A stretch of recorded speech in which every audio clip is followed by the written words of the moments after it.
Hello everyone, आप सभी का स्वागत है आपके अपने चैनल एग्ज़ाम कॉलिंग में। दोस्तों, आज की वीडियो में हम राजस्थान लोक सेवा आयोग मतलब आरपीएससी की तरफ से जो सीनियर टीचर्स की वैकेंसीज निकली हैं उनके बारे में फुल डिटेल में इस वीडियो में बात करेंगे।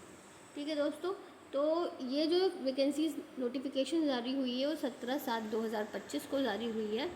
तो इस वीडियो को हम अच्छी तरह से समझेंगे। इसमें हम आपको वैकेंसीज, पोस्ट, बाकी सब इम्पॉर्टेंट जो चीज़ें हैं उनके बारे में डिटेल में बताएंगे। तो दोस्तों, हम सब्जेक्ट वाइज पोस्ट देख लेते हैं। तो हिंदी में है 710, इंग्लिश में है 307, संस्कृत में है 70, राजस्थानी में है 6, पंजाबी में है 6, उर्दू में है 140, हिस्ट्री में है 170, पॉलिटिकल साइंस में है 350, ज्योग्राफी में है 270, इकोनॉमिक्स में है 34, सोशियोलॉजी में है 22, पब्लिक एडमिनिस्ट्रेशन में है 2। इसी के साथ होम पब्लिक एडमिनिस्ट्रेशन में 2 है और फिर उसके बाद होम साइंस में 70 है, जो कि काफ़ी अच्छा अमाउंट है। केमिस्ट्री में है 177, फिज़िक्स में है 94, मैथ में है 14, बायोलॉजी में है 84, कंप्यूटर में है कॉमर्स में है 430, ड्राइंग में है 180, म्यूज़िक में है 7, फिज़िकल एजुकेशन में 73।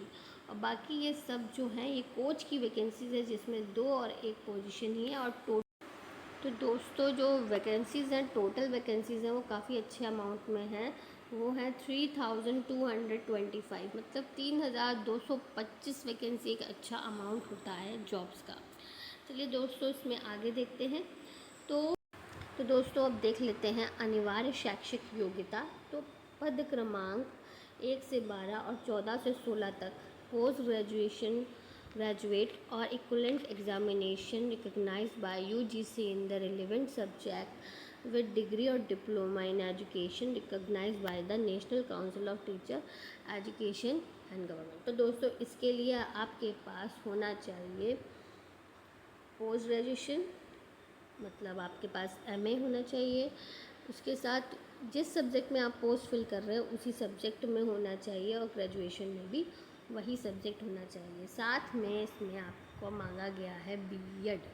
तो दोस्तों, बीएड होना भी बहुत ज़्यादा ज़रूरी है। आगे देखते हैं दोस्तों। नेक्स्ट है पोस्ट नंबर 13, जो कि होम साइंस के लिए है। इसमें आपके पास पीजी मास्टर डिग्री होनी चाहिए, एमएससी या एमए होम साइंस या एग्रीकल्चर रिसर्च में होम साइंस से डिग्री होनी चाहिए। इसके साथ साथ आपके पास बीएड होना चाहिए दोस्तों, ठीक है, तभी आप इस फॉर्म को फुल कर सकते हैं। नेक्स्ट है पद क्रमांक 17 के लिए मांगा गया है zoology, botany, microbiology, biotechnology, life science, bioscience, इन सभी में स्पेशलाइजेशन होना चाहिए। ग्रेजुएशन में भी इनमें से एक सब्जेक्ट, मतलब जिस भी आप सब्जेक्ट में अपने एप्लीकेशन फिल कर रहे हैं उस सब्जेक्ट में वो सब्जेक्ट आपके पास ग्रेजुएशन में भी होना चाहिए, और उसके साथ ही आपके पास इसमें बीएड होना चाहिए। ठीक है दोस्तों, बीएड होना चाहिए। पद क्रमांक 19 के लिए कॉमर्स के लिए है। तो आपके पास यूजीसी की नॉर्म्स के अनुसार पीजी कॉमर्स में होना चाहिए, मतलब एमकॉम, और साथ में ही ग्रेजुएशन में भी एक सब्जेक्ट कॉमर्स का, जिससे आप कॉमर्स सब्जेक्ट होना चाहिए, मतलब ग्रेजुएशन में भी कॉमर्स सब्जेक्ट लिया हो, साथ में आपके पास बीएड होनी चाहिए। ठीक है दोस्तों, ये इसमें मांगा गया है। ये देखिए पॉइंट 2 डालकर इन्होंने ये बीएड मांग लिया है यहाँ पे। फिर पद क्रमांक 19, पोस्ट ग्रेजुएशन जो इन्होंने आर्ट में किया हो, फाइन आर्ट हो, वो ये फॉर्म फिल कर सकते हैं, इसमें बीएड नहीं मांगा गया है। पद क्रमांक 20 में मांगा गया है म्यूज़िक में आपके पास मास्टर डिग्री होनी चाहिए। ठीक है दोस्तों, उसी तरह पद क्रमांक 21 में पोस्ट ग्रेजुएट होना चाहिए, किसमें, फिज़िकल एजुकेशन या एमपीई 2 ईयर डिग्री या डिप्लोमा होना चाहिए। ठीक है, साथ ही साथ पद क्रमांक 22 और 27 के लिए आपके पास फिज़िकल एजुकेशन का डिप्लोमा या डिग्री होनी ही चाहिए, साथ में national institute of sports certificate होना चाहिए जिस भी ब्रांच में आप फॉर्म फिल कर रहे हैं। ठीक है दोस्तों, अब वीडियो में आगे बढ़ते हैं और देखते हैं और डिटेल से जानते हैं। अब आते हैं हम आयु सीमा पर। दोस्तों, इसकी मिनिमम आयु जो है वो 21 वर्ष और एकदम 40 वर्ष दी गई है।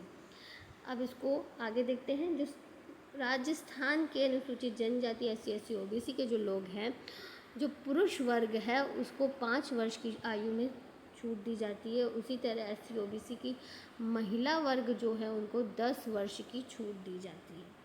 अनारक्षित वर्ग की महिलाओं को 5 वर्ष की छूट दी जाती है तथा विधवा व अछिन्न विवाह वाली जो महिलाएं हैं उनकी अधिकतम आयु सीमा में कोई मतलब पाबंदी नहीं, उनकी चाहे जितनी एज हो वो फॉर्म ये फिल कर सकते हैं।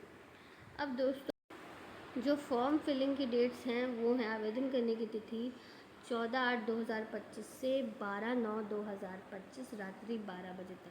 ठीक है दोस्तों, तो रात के 12 बजे 12/9/2025 तक आप फॉर्म को फिल कर सकते हैं। आगे देखते हैं दोस्तों। आगे इसमें दिया हुआ है कि अगर आपने कोई त्रुटि कर दी अपनी प्रोफाइल में, उस प्रोफाइल को सुधारना चाहते हैं तो 10 दिनों के अंदर आप 500 रुपये का शुल्क जमा करके अपनी जो भी त्रुटि है उसमें सुधार कर सकते हैं, नहीं तो इसमें OTR लागू हो जाएगा। ठीक है दोस्तों, अब देखते हैं फीस स्ट्रक्चर क्या है। तो सामान्य पिछड़ा वर्ग के लिए है 600 रुपये, अनारक्षित वर्ग के लिए नॉन क्रीमी लेयर OBC वगैरह के लिए 400 रुपीज़, दिव्यांगजन के लिए 400 रुपीज़। दोस्तों अब आपको एक इम्पॉर्टेंट फैक्टर और बता देते हैं जो कि OTR के बारे में है। OTR है क्या? कोई भी अभ्यर्थी जो बोर्ड व अन्य भर्ती संस्थाओं द्वारा एक वित्तीय वर्ष दिनांक 1 अप्रैल से 31 मार्च में आयोजित 2 भर्ती परीक्षाओं में उपस्थित नहीं होता है, तो ऐसी स्थिति में अभ्यर्थी के ऑनलाइन आवेदन करने की सुविधा को प्रतिबंधित मतलब ब्लॉक कर दिया जाएगा। तो अगर कोई व्यक्ति फॉर्म फिल कर रहा है और उसके बाद अगर वो एग्ज़ाम देने नहीं जाता है, ऐसा साल में 2 बार हो जाता है, राजस्थान में ये नियम लागू है, तो ऐसी स्थिति में आपका जो प्रोफाइल है उसे ब्लॉक कर दिया जाएगा। उसे अनब्लॉक कराने के लिए आपको 750 रुपये का भुगतान करना पड़ेगा, और इस केस में भुगतान करने के बाद भी अगर आप पुनः उसी वित्तीय वर्ष में 2 बार परीक्षा पर में अनुपस्थित रहते हैं तो ऐसी स्थिति में वापस से आपकी प्रोफाइल को ब्लॉक कर दिया जाएगा। अब आपको पुनः अपनी प्रोफाइल अगर खुलवानी है तो 1500 रुपये का भुगतान करके आप अपनी प्रोफाइल से OTR को हटवा सकते हैं। ठीक है दोस्तों, तो ये इन्होंने काफ़ी मतलब फ़ीस रख दी है, यहाँ पे भी फ़ीस है, फॉर्म भरते वक्त भी फ़ीस है, उसके साथ ही साथ फॉर्म करेक्शन के भी 500 रुपये इन्होंने एक्स्ट्रा जोड़ दिए हैं। आई होप ये वीडियो आपको पसंद आई है, और अगर आपके लिए ये यूज़फुल है तो दोस्तों प्लीज़ लाइक शेयर सब्सक्राइब करें। सब्सक्रिप्शन को मेरे बढ़ाइए, काफ़ी कम है, और दोस्तों ज़्यादा से ज़्यादा लोगों में अपनी दोस्तों में ये वीडियो शेयर करें। जल्दी मैं होम साइंस का पेपर भी राजस्थान का अपलोड कर दूंगी, जो कि आपको काफ़ी इस पेपर के इस एग्ज़ाम के प्रिपरेशन के लिए हेल्पफुल रहेगा। Thank you friends, have a nice day.